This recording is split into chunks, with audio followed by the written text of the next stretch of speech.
Latest updates ఎప్పటికప్పుడు పొందడానికి big TV WhatsApp channel follow అవ్వండి. లింక్ డిస్క్రిప్షన్ లో ఉంది. మనతో పోసాని కృష్ణమురళి గారు ఉన్నారు. సార్ నమస్తే. నమస్తే అండి. ఇప్పుడు ఆంధ్రప్రదేశ్లో మీ మీద దాదాపు 10 పోలీస్ స్టేషన్లో కేసులు నమోదయ్యాయి. సిఐడి కూడా కేసు నమోదు చేసిందని తెలుస్తోంది. ఒక విధంగా ఆంధ్రప్రదేశ్ పోలీసులంతా వాళ్ళు మీకోసం గాలిస్తూ ఉన్నారు. గాలిచి ఉండరు. అంటే వాళ్ళు ఏపీసీఐడి వాళ్ళు ఒకవేళ నా మీద కేసు బుక్ చేస్తే అసలు ఏం జరిగింది, పోసాని ఏం చెప్పాడు, ఏం తిట్టాడు అని వాళ్ళు ఎంక్వైరీ చేస్తారు. ఎంక్వైరీ చేయాలి. చేస్తే ఎక్కడ వాళ్ళకి ప్రూఫ్లు ఉండవు. నాకు తెలిసి నేను ఎవరిది ఇంతవరకు నేను పుట్టిన తర్వాత రాజకీయాలు నేను అలవాటు చేసుకుంటున్న టైం నుంచి 1980 నుండి ఈ రోజు వరకు కూడా సభ్యతగానే ఉన్నా.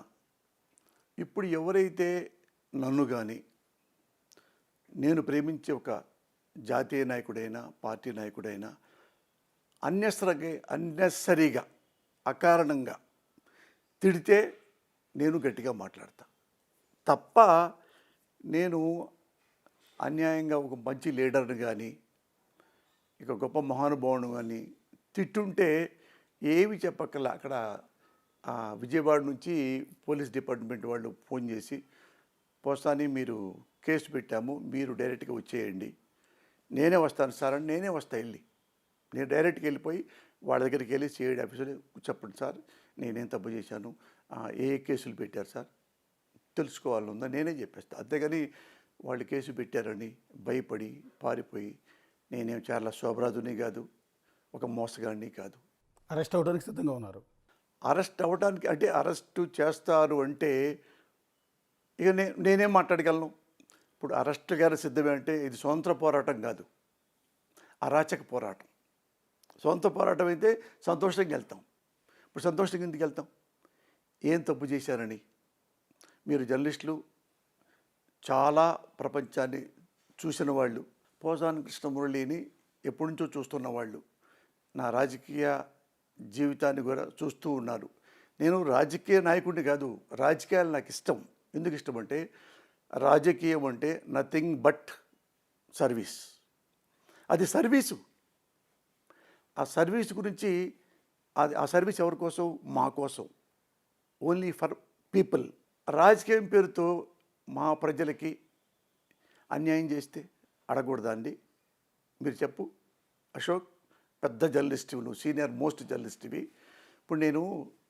ఇప్పుడు ఆంధ్రప్రదేశ్లో ప్రజల్ని ఎవ్వడు గొంతెత్తితే వాళ్ళ మీద కేసు పెట్టడం, మిడ్ నైట్ వెళ్ళి, దురదృష్టం ఏంటంటే ఆడ సొంత ఇల్లు ఉంటుంది, ఇంటి నెంబర్ ఉంటుంది, అతనికి ఐడి కార్డు ఉంటుంది. ఉన్నప్పుడు పొద్దున్నే 9ంటికో 8ంటికి వచ్చి మీ మీద కేసు ఉందండి పోలీస్ స్టేషన్కి రండి. తప్పులే. అట్లా భయపెట్టడానికి ప్రజల్ని నువ్వు ముఖ్యమంత్రి గారిని తిట్టారు, పార్టీని తిట్టారు, ప్రభుత్వాన్ని తిట్టారు, మిమ్మల్ని క్వశ్చన్ చేస్తున్నారు రాజకీయ నాయకుల్ని అని కేసు ఎలా పెడతారు సార్? ప్రజల మీద ఎందుకు పెడతారు చెప్పంటారు ప్రజలు. ఈ ప్రజలు నువ్వు నిన్నగాక మొన్న 2 సార్లు 3 సార్లు ముఖ్యమంత్రి అయ్యి ఉండొచ్చు చంద్రబాబు నాయుడు గారు, కానీ ప్రజలు ఎప్పుడైతే ప్రజాస్వామ్యం పుట్టిందో అప్పటి నుంచే ప్రజలు ఓటర్లు అయ్యారు. అంటే మీరు ప్రభుత్వాన్ని, చంద్రబాబు నాయుడిని, లోకేష్ని, పవన్ కళ్యాణ్ని ప్రశ్నిస్తే దాన్ని ఎవరు పట్టించుకోరు నిజానికి. కానీ మీరు ప్రశ్నించే క్రమంలో బూతులు తిట్టారని కదా, వ్యక్తిగతమైన దోషంలోకి వెళ్ళారని కదా మీ మీద ఆరోపణ. కాదు అశోక్, వాళ్ళు పెడుతున్న కేసులు కూడా అదే కదా. కాదు అశోక్, నువ్వు కేసుల గురించి వెళ్ళొద్దు. అంటే రాజకీయ నాయకులు చేస్తున్న మోసం గురించి ఫస్ట్ నువ్వు తెలుసుకో. రాజకీయ నాయకులు చేస్తున్న మోసాన్ని నువ్వు తెలుసుకోగలిగితే పోసాని ఏం మాట్లాడాడో నీకు న్యాయబద్ధంగా ఉంటుంది. నేను కూడా ఒకప్పుడు నమ్మా. ఒకప్పుడు మంచి పనులు చేసినప్పుడు ఉన్నాళ్ళలో బెటర్ ఎవరు, ఇతనే బెటరు అని నేను చంద్రబాబుకు ఓటేసా, చంద్రబాబు సపోర్ట్ చేశా. మళ్ళీ తప్పులు చేస్తే విమర్శించా. అప్పుడే పొగిడినప్పుడేమో పోసాని కృష్ణమురళి చాలా మంచివాడు అయిపోయాడు, విమర్శిస్తే బూతులు తిట్టేవాడు అయిపోయాడు. అంటే ఎప్పుడు పోసాని గారికి 2 కేటగిరీలు ఉన్నాయి. ఒకటి, చంద్రబాబు గారిని మళ్ళీ 4వ సీఎంగా ప్రజలు గెలిపించి 4 నెలలు అవుతుంది. ఆల్మోస్ట్ 120 రోజులు కూడా పూర్తి కాలని నిజం చెప్పాలి అంటే.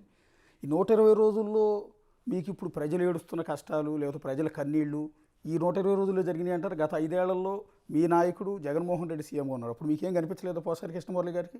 అన్నీ అడుగుతున్నా. అప్పుడెప్పుడు వైఎస్ రాజశేఖర రెడ్డి గారు ఉన్నారు. ఫర్ ఎగ్జాంపుల్ రాజశేఖర రెడ్డి గారు కూడా నేను సపోర్ట్ చేశాను. ఉన్నాళ్ళలో ఎవరు ఓటర్గా ఫీల్ అవుతామని తప్ప నేను నాయకుడిగా ఫీల్ అవ్వను. నేను సామాజిక కార్యకర్తలాగా కాదు, ఒక ఓటర్లాగా, ఒక ప్రజల్లో ఒకటిగా నేను రాజశేఖర రెడ్డి గారిని అభినందించా కొన్నిట్లో. ఏది రైతు రుణమాఫీ, మళ్ళీ నేను ఆయన్ను విమర్శించా, ఒక పేజీలో రాశా. ఆయన కూడా చదువుకున్నాడు, నవ్వుకున్నాడు. మరి ఆయన్ని పొగిడినప్పుడేమో నవ్వుకున్నాడు, ఆయన విమర్శించినప్పుడు కూడా నవ్వుకున్నాడు. సేమ్ నువ్వు కూడా ఇన్ని వాగ్దానాలు చెప్పారు, నేను అభినందించా. మరి వాగ్దానాలు నెరవేర్చకుండా పారిపోయారు.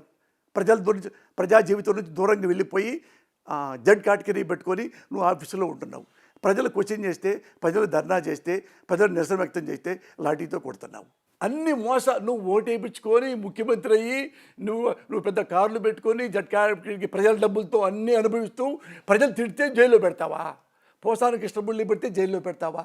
నువ్వు అన్నీ తిట్టడం తప్పు కాదంటారు మీ ఉద్దేశం? ఏం తిట్టావు చెప్పండి, చెప్పమంటారా? ఏం తిట్టామో? ఇదే పోసాని కృష్ణమురళి, చెప్పండి. ఇదే పోసాని కృష్ణమురళి, ఇదే కదా మీ బాడీ లాంగ్వేజ్? చెప్పండి. ఇదే పోసాని కృష్ణమురళి, చెప్పండి. ఇదే కాలర్ని ఇట్లా ఎగరేసి మీ మేనరిజం చెప్తూ ఉన్నాం. ఇదే కాలర్ ఎగరేసి లం కొడక, లమిడి కొడక, నీ అమ్మ అక్క అని తిట్టలేదా? తిట్టా. ఎప్పుడు తిట్టాను? నన్ను తిడితే, నా కుటుంబాన్ని తిడితే, అంటే నా కుటుంబాన్ని లం డా అంటా నోరు మూసుకోవాలా? నేను మనిషిని కదా, అన్నం తింటలేదా, గౌరవంగా బతికేవాడినా, నేనేమైనా దోపిడీ చేశానా? రాజకీయాల్లోకి చిరంజీవి వస్తే చిరంజీవి ఇంట్లో ఆడవాళ్ళని తిట్టారు. నేనా తిట్టింది? మీకు తెలుసు కదా ఎవరు తిట్టారు. అప్పుడు ఎవరి కోసం నేను తిట్టాను?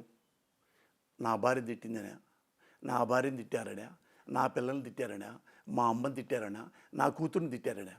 చిరంజీవి గారి ఇంట్లో చిరంజీవి గారు ఫోన్ చేశారు, నా ఇంట్లో ఆడవాళ్ళని తిట్టారా మురళి? నేను రాజకీయాలకు వస్తే ఎలాగేనా అంటే, నేను ఆయనకి సపోర్ట్గా ఉండి వాడికి బుద్ధి చెప్పి మళ్ళీ తిట్టకుండా చేశా. అప్పుడు నేను ప్రెస్ మీట్ పెట్టేటప్పుడు చిరంజీవి గారు ఏమన్నారు తెలుసా? ఇంట్లో ఉన్నప్పుడు, పోసారని నా గుండెల్లో ఉన్నాడురా.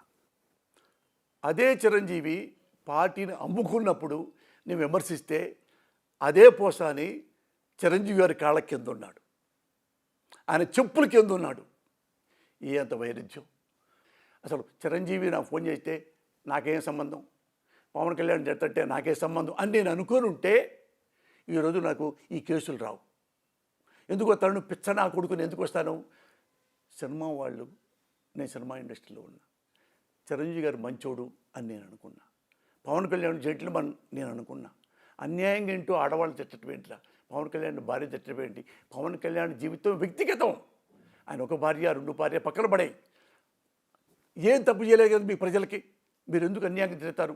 ఇదే ఎప్పుడు వాళ్ళకి ఎన్నోసార్లు అండగా నిలబడ్డా. 2 సార్లు ఇద్దరికి నేను క్వశ్చన్ చేస్తే మిమ్మల్ని అట్టు అనుకున్నాను, ఇటు అనుకోలేదే, ఎందుకు ఇలా ద్వంద్వైఖరి ఎందుకు?